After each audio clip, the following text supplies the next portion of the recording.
नमस्कार दोस्तों, आपके अपनी YouTube चैनल स्टार्टअप की कहानी में स्वागत है। दोस्तों, आज इस वीडियो में मैं आपको ड्रीम 11 की केस स्टडी बताऊंगा कि कैसे ड्रीम 11 इंडिया का सबसे पहला स्पोर्ट्स गेमिंग कंपनी होते हुए भी यूनिकॉर्न बना। इसने किन किन स्ट्रेटेजी को फॉलो किया। तो ये एक नई स्टाइल में वीडियो है। अगर आपको वीडियो अच्छा लगे तो लाइक कीजिए, शेयर कीजिए और चैनल को सब्सक्राइब करना ना भूलिए। नीचे कमेंट करके बताइए कि आपको कौन सी स्ट्रेटेजी सबसे अच्छी लगी। तो चलिए वीडियो शुरू करते हैं। जिन्हें नहीं पता कि ड्रीम 11 क्या है तो मैं बता दूं, ड्रीम 11 एक मुंबई बेस्ड स्टार्टअप है जिसकी शुरुआत 2008 में हुई थी।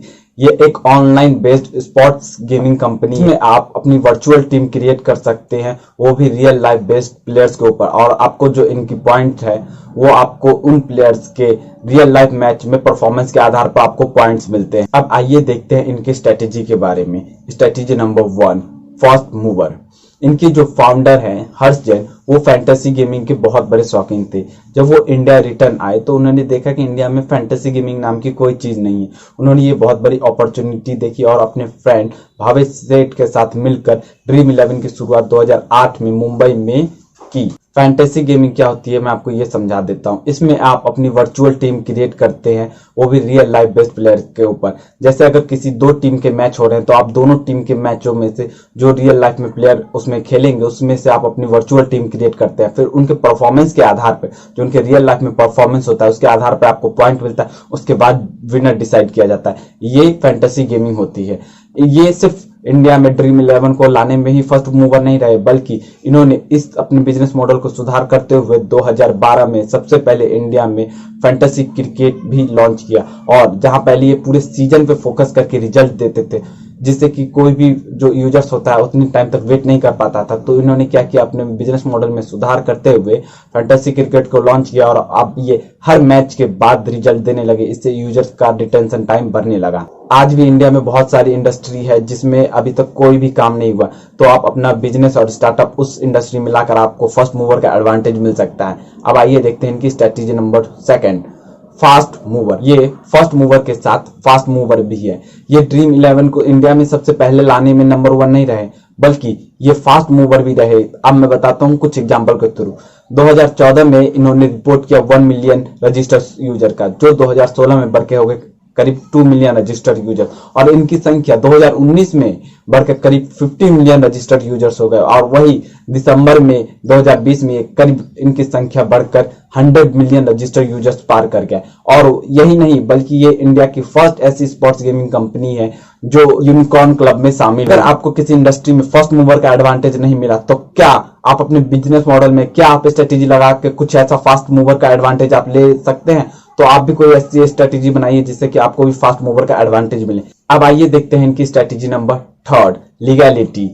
बहुत से लोगों के मन में ये डाउट आने लगा कि ये भी तो एक ऑनलाइन सट्टेबाजी का गेम है। पहले लोग ऑफलाइन सट्टेबाजी करते थे, अब ऑनलाइन करने लगे हैं।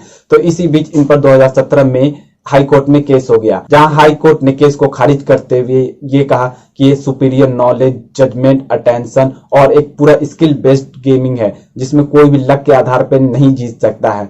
इस स्टेटमेंट से इनको ड्रीम 11 को बहुत ज्यादा एडवांटेज मिला और ये बहुत तेजी से एक्सपेंड किए। लेकिन ये फिर भी कुछ राज्यों में बैन है, जैसे असम, ओडिशा, तेलंगाना और आंध्र प्रदेश। तो क्या आपका स्टार्टअप या बिजनेस लीगली रूप से पूरी तरीके से तैयार है ना? या ऐसा तो नहीं कि आपके पास कोई पेपर्स नहीं है? तो आज ही आप अपने स्टार्टअप्स को पूरी तरीके से लीगली कीजिए। अब आइए हम देखते हैं इनका स्ट्रेटेजी नंबर 4, एडवर्टाइजमेंट। ये जानते थे कि अगर इन्हें मार्केट में आगे रहना है और अपनी सट्टेबाजी की जो इमेज है अगर उसे सुधारना है तो इन्हें एडवर्टाइजमेंट करनी होगी। तो इन्होंने इस अपॉर्चुनिटी का फायदा उठाने के लिए 2018 में महेंद्र सिंह धोनी को अपना ब्रांड एम्बेसडर बनाया और दिमाग से धोनी नाम का कैंपेन लॉन्च किया, जो उस समय बहुत ही पॉपुलर हुआ। और इनकी जो सट्टेबाजी की जो इनकी इमेज थी वो भी सुधर गई। क्यों सुधरी? क्योंकि जो धोनी की इमेज इंडिया में है वो कूल माइंडेड, पॉजिटिव और सोच समझकर फैसला लेने वाले कैप्टनों में से गिनी जाती है। तो इस चीज का इन्होंने फायदा उठाया और एक सही कैंपेन के द्वारा, सही एडवर्टाइजमेंट के द्वारा जो अपनी इमेज थी इससे सुधार कर ली। यही नहीं, इन्होंने करीब 2019 में 785 करोड़ रुपए एडवर्टाइजमेंट पे खर्च किया। इन्होंने इतना पैसा कहां से लाया? तो इन्होंने जो इतने फंड थे ये फंड रेज किए थे। यही नहीं, करीब इन्होंने 8 फंडिंग राउंड में करीब 385 मिलियन US डॉलर की फंडिंग रेज की। और इंट्रैकर के अकॉर्डिंग 2020 के सितंबर में इन्होंने करीब 285 मिलियन यूएस डॉलर की फंडिंग रेस की, वो भी 2.5 बिलियन वैल्यूएशन पर। तो आप सोच सकते हैं इन्होंने कितनी फंडिंग रेस की और कितना ज्यादा इन्होंने एडवर्टाइजमेंट पे खर्च किया। आपको एक बात और जानकर हैरानी होगी कि ड्रीम 11 का जो ऐप है वो गूगल प्ले स्टोर पे उपलब्ध नहीं है, लेकिन फिर भी आज ये इतनी ज्यादा इनके पास जो यूजर्स है 100 मिलियन प्लस यूजर्स है। आप सोच सकते हैं इतने ज्यादा यूजर्स क्यों, क्योंकि इन्होंने सही डायरेक्शन में और सही से एडवर्टीजमेंट किया, जिसके कारण इनकी जो यूजर्स की संख्या है वो बढ़ती गई। क्या आप अपने बिजनेस और स्टार्टअप के लिए एडवर्टाइजमेंट कर रहे हैं या नहीं, वो भी सही डायरेक्शन में। बहुत लोग एडवर्टाइजमेंट करते तो हैं लेकिन वो सही डायरेक्शन में नहीं करते। तो आज ही आप अपने जो बिजनेस या स्टार्टअप है उसके लिए देखिए कि आपका जो एडवर्टाइजमेंट है उससे लीड्स आ रही है या नहीं। तो इस चीज को चेक कीजिए, अगर आ रही है तो उस एडवर्टाइजमेंट को कंटिन्यू कीजिए, नहीं तो उसमें टेस्ट करके देखिए कि किससे ज्यादा एडवर्टाइजमेंट आती है। ये मैं डिजिटल मार्केटिंग के लिए कह रहा हूं। मैं स्पेशल एक डिजिटल मार्केटिंग पे वीडियो लाऊंगा जिसका लिंक मैं डिस्क्रिप्शन में दे दूंगा, जहां से आप बाद में जाकर आप उस चीज को देख सकते हैं। आइए आप इनके देखते हैं स्ट्रेटेजी नंबर 5, पार्टनरशिपिंग। ये जानते थे कि अगर इसने इंडिया में बहुत तेजी से आगे बढ़ना और फर्स्ट मूवर के साथ साथ फास्ट मूवर और साथ में नंबर 1 कंपनी बने रहना है तो इन्हें बहुत ज्यादा पार्टनरशिपिंग की जरूरत होगी, क्योंकि इनके कंपटीटर की संख्या है जो लगातार बढ़ते जा रही है। इनके कंपटीटर हैं जैसे माई 11 सर्कल, गेम जी और भी ऐसे बहुत तरीके के कंपटीटर है। तो उनसे कम्पीट करने के लिए इन्हें और भी जो गेम्स है उनके फैन की जरूरत पड़ेगी। तो उन्होंने इस चीज का फायदा उठाने के लिए इन्होंने बड़े बड़े ऑर्गेनाइजेशन के साथ पार्टनरशिपिंग जैसे ICC, BCCI, pro kabaddi league, international football federation, FIH, BBL, national basketball association, और यही नहीं ये बल्कि न्यूजीलैंड क्रिकेट के भी ऑफिशियल पार्टनर है।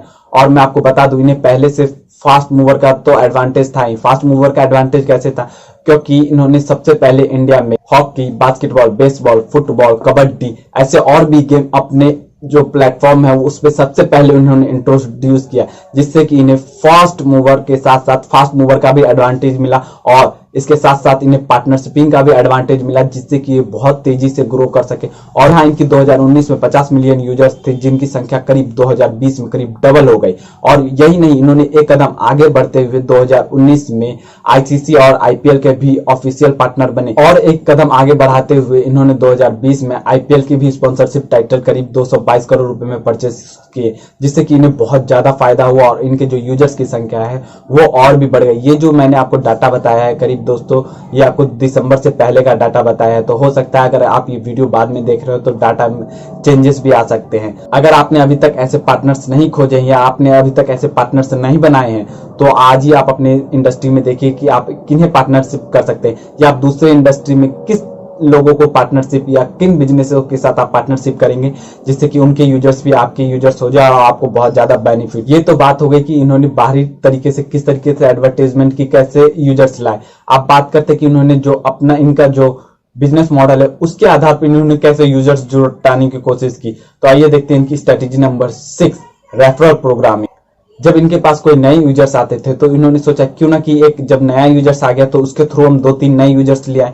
तो इसके लिए उन्होंने रेफरल प्रोग्रामिंग को लॉन्च किया। रेफरल प्रोग्रामिंग में क्या था, अगर आप अपने फ्रेंड या फैमिली के साथ ड्रीम 11 को शेयर करते हैं और अगर वो उसे खेलते हैं तो उन्हें फर्स्ट टाइम में 100 कैश बोनस मिलेगा, और जब वो फर्स्ट क्रिकेट या कोई भी मैच ज्वाइन कर लेते हैं तो आपको भी उनके जो 100 कैश बोनस आपको भी मिलेंगे। तो इस लालच में बहुत सारे लोगों ने इससे बहुत ज्यादा प्रमोट किया, और ये जहां पैसे खर्च करके एडवर्टाइजमेंट करके यूजर्स ला रहा था, यहाँ पे इन्हें फ्री में एडवर्टाइजमेंट किए बिना ही यूजर्स की संख्या इनकी बढ़ने लगी। तो क्या आप अपने बिजनेस में रेफरल प्रोग्रामिंग ला सकते हैं? आपको देखना होगा कि आप किस तरीके से रेफरल प्रोग्रामिंग ला सकते हैं, किस तरीके से आप कस्टमर को फायदा पहुंचा सकते हैं। अगर आपके कस्टमर को फायदा लगेगा तो वो आपके जो आपका प्लेटफॉर्म है उसे भी उनके साथ शेयर करेंगे अपने फ्रेंड्स के साथ, और इससे क्या होगा कि जितने यूजर्स बढ़ेंगे आपका भी बिजनेस ग्रो करेगा। स्ट्रेटजी नंबर 7, फ्री एंट्री पास। इनके पास यूजर्स की संख्या तो बढ़ने लगी, लेकिन जो पहले के यूजर्स थे वो इन्हें छोड़ के जाने लगे। जब इनके पास ऐसा सिस्टम है कि इन्हें पता चल जाता है कि कौन से यूजर्स इनके पास 2 या 4 दिन से नहीं खेल रहे हैं या कितने टाइम से कौन से यूजर्स इन्हें छोड़कर चले गए, तो इन्होंने जो अपना इंटरनल सिस्टम है या कहिए इनकी जो टेक्नोलॉजी है उन्होंने बहुत ही मजबूत करके रख रखा है। तो इन्हें पता चल जाता है कि ये यूजर्स इन्हें छोड़ के चला गया। तो देखिए जो नया यूजर्स होता है उन्हें लाने में क्या होता है, खर्च ज्यादा पड़ता है, लेकिन पुराने यूजर्स के साथ अगर आप बिजनेस करते हैं तो वो आपको सस्ता भी पड़ता है और प्रॉफिटेबल भी पड़ता है। तो इन्होंने इस चीज को समझते हुए इन्होंने क्या किया, फ्री एंट्री पास दिया। जो पहले यूजर्स थे वो इस मैच को खेलते थे, लेकिन अगर उन्हें लॉस हो जाता था तो ये सोच के ये छोड़ के चले जाते थे। लेकिन उन्होंने उन यूजर्स को बचाने के लिए, उन यूजर्स को वापस लाने के लिए उन्होंने क्या किया, इन्हें कुछ कॉन्टेस्ट का या लीग का फ्री एंट्री पास देने लगे, जिससे कि यूजर्स को पहले नोटिफिकेशन चला जाता है या मैसेज चला जाता है या मेल चला जाता है, जिससे यूजर्स को पता चल जाता है कि हमें फ्री एंट्री पास मिली है। तो यूजर्स सोचते कि यार पहले तो हारे ही हैं, चलो एक बार और खेल के देखते हैं, अगर जीत गए तो आगे खेलेंगे। तो यूजर्स ये सोचकर क्या होता है, उस फ्री एंट्री पास के थ्रू किसी मैच में या कोई कॉन्टेस्ट ज्वाइन कर लेता है। अगर वो जीत जाता है तो वो क्या करता है, आगे फिर इन्वेस्ट करने लगता है। इन्हें ये फायदा होता था कि इनके जो पुराने यूजर्स थे वो फिर से बने रहते थे, और इन्हें जहां वो यूजर्स इन्हें कुछ नहीं दे रहा था, फिर से वो इनसे बिजनेस जनरेट करने लगते हैं। तो क्या आप अपने यूजर्स को आप अपने बिजनेस या स्टार्टअप का कोई भी प्रोडक्ट फ्री में दे सकते हैं, या कुछ आप उन्हें ऐसा फ्री एंट्री पास दे सकते हैं जिससे उन्हें लगे कि ये स्टार्टअप हमारे लिए बहुत ज्यादा कंसर्न कर रहा है, ये मेरे लिए बहुत ज्यादा सोचता है। तो अगर जब आप उनसे इमोशनल टच या फीलिंग ला देंगे ना, तो आपको वो जो आपका यूजर होगा वो आपके साथ हमेशा के लिए बना रह जाएगा, और आपको हमेशा लॉन्ग टर्म के लिए आपको वो बिजनेस देगा। तो आइए आप देखते हैं कि स्ट्रेटेजी नंबर 8, वेरिफिकेशन। ड्रीम 11 को लीगली तौर पे तो हरी झंडी मिल गई थी, लेकिन अभी भी कुछ पेरेंट्स के मन में डाउट था कि अगर मेरे बच्चे कम उम्र से ही से खेलेंगे तो उन्हें सट्टेबाजी का या जो उनके पैसे पेरेंट्स देते हैं उनका ये गलत यूज करने लगेंगे। तो इस चीज को ड्रीम 11 में सुधार करते हुए इन्होंने क्या क्या वेरिफिकेशन मेथड लगा दिया। आप इसमें खेल तो सकते हैं, कोई भी कैश कॉन्टेस्ट ज्वाइन कर सकते हैं, लेकिन अगर आपको कैश विड्रॉल करना है तो आपको पैन कार्ड और बैंक अकाउंट को वेरीफाई करना जरूरी होगा। इससे क्या होता था कि जो भी 18 साल के कम उम्र के बच्चे थे वो खेल तो लेते लेकिन वेरीफाई नहीं हो पाते थे, तो जिससे इनका क्या होता था, जो उनका अमाउंट वो उसी में रह जाता। तो इन्होंने इस चीज से बचने के लिए उन्होंने क्या क्या वेरिफिकेशन मेथड लगा दिए, जिससे कि पेरेंट्स को भी ये एश्योरिटी हो जाए कि हमारा जो बच्चा है वो कम उम्र में इसमें नहीं जाएगा, जिससे कि इनके जो रजिस्टर्ड यूजर है साथ में वेरीफाई यूजर्स की संख्या बढ़ने लगी। ने अपने एक इंटरव्यू में कहा था कि डाटा जिसके पास है आज वही किंग है। तो इनके पास 100 मिलियन प्लस यूजर्स का डाटा हो गया। इन्होंने बताया कि जो इनके पास इतनी यूजर्स की संख्या बढ़ रही है और वो भी वेरीफाई यूजर्स की संख्या, तो ये क्या करेंगे फ्यूचर में, इनका क्या बिजनेस प्लान है कि ये ई कॉमर्स पोर्टल इस तरह के लॉन्च करेंगे कि सपोज कीजिए कि अगर कोई किसी भी प्लेयर का फैन है, सपोज कीजिए अगर कोई धोनी का, महेंद्र सिंह धोनी का फैन, आप धोनी के फैन है, तो ये क्या करेंगे, आपको धोनी का साइन किया हुआ टी शर्ट आपको रिकमेंड करेंगे कि धोनी का साइन किया हुआ टी शर्ट ले लीजिए। इनको क्या बेनिफिट हुआ कि आप इनके पहले से इनके प्लेटफॉर्म में तो है, साथ में आप ये क्या कर रहे हैं, आपको और भी चारों तरीके से अपने प्रोडक्ट सामान बेचने की कोशिश कर रहे हैं, जिससे कि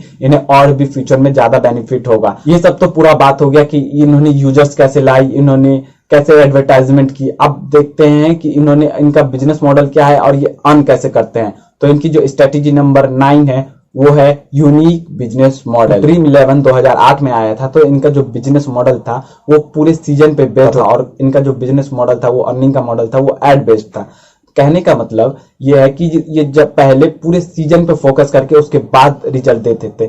मतलब सपोज कीजिए जैसे ये 2021 का आईपीएल आएगा, तो ये पूरा 2021 के आईपीएल जब पूरा एंड हो जाएगा सीजन, तब ये रिजल्ट अनाउंस करते हैं। क्या होता था कि यूजर इन पर ज्यादा टाइम तक इनके जो प्लेटफॉर्म है उस पर नहीं रह पाता था, क्योंकि आजकल लोग बहुत ही फास्ट हो गए, ये तुरंत फास्ट रिजल्ट चाहते थे। और इनका जो साथ में जो ये इनकी अर्निंग थी वो एड बेस्ड कंपनी के ऊपर था कि कंपनी इन्हें ऐड देगी तभी इनका अर्निंग होगा। लेकिन इन्होंने अपने बिजनेस मॉडल में इंप्रूवमेंट करते हुए 2012 में फैंटेसी क्रिकेट को लॉन्च किया, जिसमें जहां पहले पूरे सीजन पे फोकस करते थे, तो ये अब हर मैच के बाद रिजल्ट देने लगे। इससे ये हुआ कि इनकी यूजर्स की संख्या बढ़ने लगी और यूजर्स में भी ये इंटरेस्ट क्रिएट हुआ कि चलो यार पूरे सीजन के जहां पे पहले रिजल्ट मिलता था वो आप एक मैच के बाद ही रिजल्ट मिलने लगा।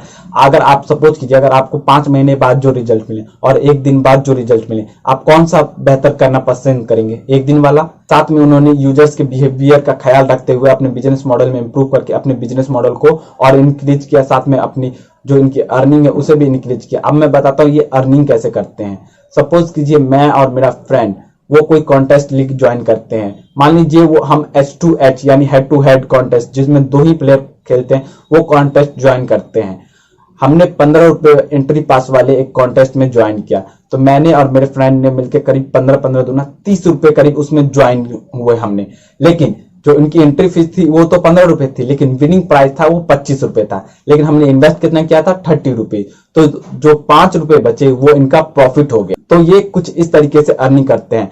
जितना बड़ा कॉन्टेस्ट उतनी बड़ी प्राइज मनी, उतना ज्यादा कंपटीशन और उतना ज्यादा ड्रीम 11 का प्रॉफिट। और आप हमेशा देखिएगा कि ड्रीम 11 हमेशा अपने बड़े कॉन्टेस्ट को ही प्रमोट करता है। ये अपने बड़े कॉन्टेस्ट को सबसे ज्यादा प्रमोट इसलिए करते हैं कि उसमें जो अमाउंट होती है, प्राइज मनी होती है, वो बहुत ज्यादा बड़ी होती है। मान लीजिए जो 2 करोड़ का है कोई प्राइज मनी, तो वो उस चीज को प्रमोट करते हैं। इससे यूजर्स को लगता है कि चल यार एक मैच है जिसमें 35 या 40 रुपए लगाएंगे और हम करीब 1 करोड़ रुपए जीत जाएंगे। तो इस लालच में लोग इन पर आते हैं, इनके प्लेटफॉर्म को यूज करते हैं और इनके एडिक्ट बन के रह जाते हैं और इसी में लगातार अपने पैसे इन्वेस्ट करने लगते हैं। तो कुछ इस तरीके से ये जो ड्रीम 11 है वो यूजर्स के बिहेवियर को उन्होंने पहचान लिया है और उसके अनुसार अपने एडवर्टीजमेंट कर रहा है। तो इनका कुछ इस तरीके से बिजनेस मॉडल और प्लानिंग और स्ट्रेटेजी थी। अगर आपको ये वीडियो अच्छा लगा हो तो लाइक कीजिए, शेयर कीजिए और हमारे चैनल को सब्सक्राइब करना ना भूलिए और कमेंट करके बताइए कि आपको कौन सी इनकी स्ट्रेटेजी अच्छी लगी और हम क्या इसमें इंप्रूवमेंट कर सकते हैं।